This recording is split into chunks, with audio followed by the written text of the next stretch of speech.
نن ورځ به یوه داسې موضوع وڅېړو چې ټولنیزې رسنۍ یې په شخړو، نیوکو او حیرانتیاو کې ډوبې کړي دي. د بلخ د پوهنتون پخوانی رئیس مولوي ضیاءالحق کریمي د یوې داسې پیښې سره مخ شوی چې ډېری خلک یې حیران کړي دي.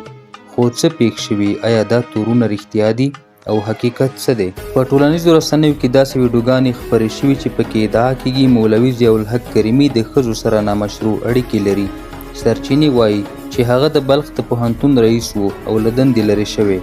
په یوې ویډیو کې لیدل کېږي چې یو شمېر خلک ادعا کوي نوموړی د یوه اخلاقي فساد په تور نیول شوی. ځینې راپورونه وایي یوه نجلۍ د هغه په کور کې لیدل شوې او وروسته دا نیول شوی.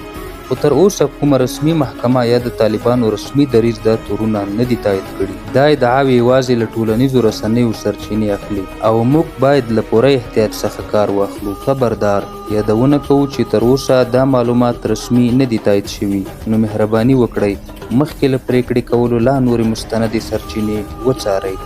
دا ویډیو یوازې د موجودو رسنیو پر بنسټ یوه بې طرفه تبصره ده. ستاسو نظر څه دی؟ آیا تاسو هم دغه ویډیوګانې لیدلې دي؟ مهرباني وکړئ خپل نظرونه کمنټ کې ولیکئ.